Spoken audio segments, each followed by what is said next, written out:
IDBI bank को निजी bank की श्रेणी में डालने के विरोध में बैंक के अधिकारियों ने 30 मार्च को एक दिवसीय भूख हड़ताल पर जाने का फैसला किया है। आईडीबीआई देश का 7वां सबसे बड़ा राष्ट्रीयकृत बैंक है। कई राष्ट्रीय बैंकों के एनपीए आईडीबीआई बैंक के एनपीए से बहुत ज्यादा हैं। आजादी के बाद देश में यह पहला मौका है जब किसी सरकारी बैंक को निजी बैंक घोषित किया गया है। इससे पहले निजी बैंकों को राष्ट्रीयकृत किया गया था या निजी बैंकों का सरकारी बैंकों में समायोजन किया गया था। आईडीबीआई 1964 में सरकार व आरबीआई द्वारा स्थापित किया हुआ बैंक है। एलआईसी अपना प्रॉफिट बोनस के रूप में ग्राहकों को बांटती है। उसी प्रॉफिट से आईडीबीआई का एनपीए पूरा किया जा रहा है।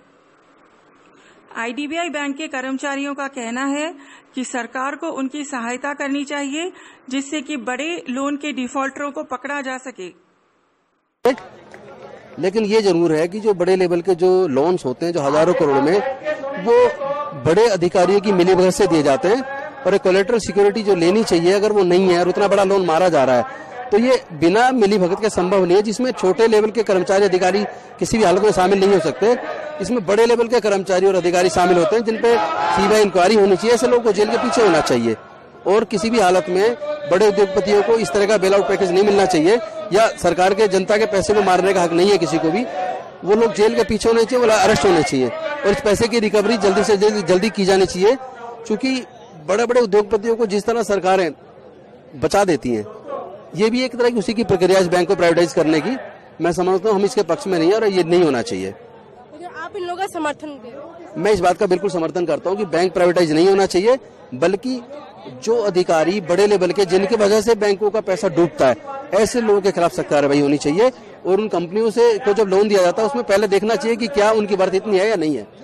बिना वर्थ क्या कर दिया जा रहा है मिली भगत से, तो उसमें जो लोग शामिल है वो लोग सलाखों के पीछे होने चाहिए ताकि आने वाले बाकी अधिकारियों को डर पैदा हो और वो इस तरह के किसी घोटाले में शामिल ना हो सके। तो आप किस तरीके से इन लोगों की मदद करें? क्या आप इनकी आवाज को फाइनेंस मिनिस्टर तक पहुंचाएंगे? नहीं, इनकी आवाज को तो हम नेचुरली ये लोग यहाँ से पहुंचा रहे हैं और चूंकि ये सेंटर का मुद्दा है, दिल्ली सरकार का तो नहीं है, तो दिल्ली सरकार उसमें ज्यादा रोल हमारा नहीं है, लेकिन हम अपने सरकार अपनी तरफ से जरूर इनका समर्थन कर सकते हैं और हम करते हैं। प्राइवेटाइजेशन कोई हल नहीं है। जिस पर्पज के लिए ये बैंक बना, प्राइवेटाइज करने से शायद वो पर्पज ही डायलूट हो जाएगा, इसलिए हम इसके समर्थन में नहीं हो सकते। बहुत शुक्रिया हमसे बातचीत करने के। तो ये थे हमारे साथ आम आदमी पार्टी के तरफ से एमएलए। इनका कहना था कि वो इस आईडीबीआई बैंक के प्राइवेटाइजेशन के खिलाफ है और जितना हो सकेगा वो इन लोगों की मदद करेंगे। मैं किसी कैमरा पर्सन अंकित के साथ ऑल ओवर इंडिया से आईडीबीआई के कर्मचारी आज धरना प्रदर्शन कर रहे हैं और ये धरना प्रदर्शन 4 दिन तक चलेगा। आइए हम मसले पर बातचीत करते हैं। जिस तरीके से ऑल ओवर इंडिया से यहाँ पे आईडीबीआई के कर्मचारी यहाँ पे उपस्थित है, किन किन मांगों को लेकर यहाँ पे? हमारी एक ही मांग है कि हमारा राष्ट्रीयकरण जो कि हुआ था देश के विकास के लिए, आप रिवर्स, ऐसा कितना विकास हो गया देश का कि आप इस काम को रिवर्स मोड में कर रहे हैं। सबसे पहला मुद्दा ये है और हमारा एक ही मुद्दा है कि हमारा राष्ट्रीयकरण हुआ रहे और हमें नहीं रोका जाए। सरकार की शेयर होल्डिंग 51% से कम ना हो, ये हमारी एक ही डिमांड है और ये सम फॉर्म है इसके ऊपर। बिल्कुल इस चीज को लेकर आपके फाइनेंस मिनिस्टर से या फिर सेंट्रल गवर्नमेंट के किसी मेंबर से आपकी बातचीत हुई है? हमारे फाइनेंस मिनिस्टर से बात हुई, जेटली साहब से भी हमारी बात हुई है और जेटली साहब ने हमको अभी बोला है देखते हैं करते हैं, लेकिन हमको श्योर नहीं हो कि वो करेंगे, इसलिए हम लोग स्ट्राइक पे आए हैं उस पर। और ये इंडेफिनिट स्ट्राइक भी कन्वर्ट हो सकती है अगर हमारी मांगे पूरी नहीं होंगी तो। मैं देश का ध्यान इस तरफ खींचना चाहता हूँ कि देश का जितने भी बैंक हैं हमारी कंट्री में, एसबीआई से लेकर बैंक ऑफ इंडिया तक, जितने भी आप बैंकों को जानते हैं राष्ट्रीयकृत, वो इंदिरा गांधी ने उनको राष्ट्रीयकृत किया। हम लोगों को डायरेक्ट सरकार ने बनाया था। हम लोग डायरेक्ट सरकार द्वारा बनाए गए पूर्णतः राष्ट्रीय बैंक थे। हम लोगों के साथ इतने एक्सपेरिमेंट किए गए और आज हमें ये हाशिए पर छोड़ रहे हैं। हम 7वें नंबर का सबसे बड़ा बैंक है भारत का। हम 7वें नंबर का सबसे बड़ा बैंक है भारत में। हमसे बड़ा एनपीए स्ट्रक्चर कई बैंकों का है।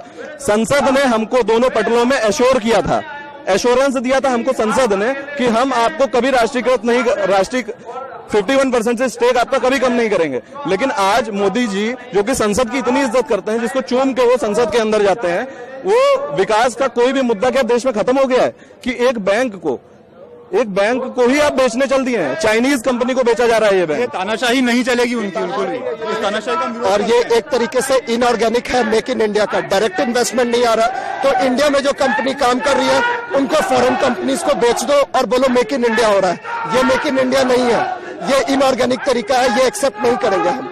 आपके इस मंच पर आम आदमी पार्टी के एमएलए भी है, क्या लगता है कि वो उनका कोई सहयोग मिल रहा है? हमें काफी लोगों का सहयोग मिल रहा है, इनफैक्ट बीजेपी के अंदर के भी मेंबर का हमें काफी सहयोग मिल रहा है। हम आंदोलन कर रहे हैं, हम अपना काम कर रहे हैं, हम ये बात रखेंगे और उसके हिसाब से देखेंगे कि हमें आगे क्या स्टेप लेना है। मैं एक चीज पर ध्यान खींचना चाहूंगा, मेरे ख्याल से ये एनडीए गवर्नमेंट की अभी तक की ये सबसे बड़ी कॉन्स्पिरेसी है। आप जेएनयू के मुद्दों में उलझे हुई है पूरी मीडिया। हमने बरखा दत्त से लेकर रवीश कुमार तक सबको 1,000 हम ट्विटर पर ट्रेंडिंग रह चुके हैं। मेरी शिकायत है मीडिया से कि हमारा घेर कर रेप हो रहा है और हमारा मतलब उन मांगों को लेकर ये लोग यहाँ पे धरना प्रदर्शन कर रहे हैं। अगर इनकी मांगों को पूरा नहीं किया जाता तो ये स्ट्राइक इन्फिनिट भी जा सकती है, अनिश्चितकालीन के लिए भी जा सकती है। और इसे लेकर उन्होंने अरुण जेटली से भी और कई लोगों से भी बातचीत की है। हालांकि अभी तक आश्वासन मिला है, लेकिन कब तक इनके मांगों पर ध्यान दिया जाता है ये तो देखना ही होगा। मैं कैमरा पर्सन अंकित के साथ मुंशी।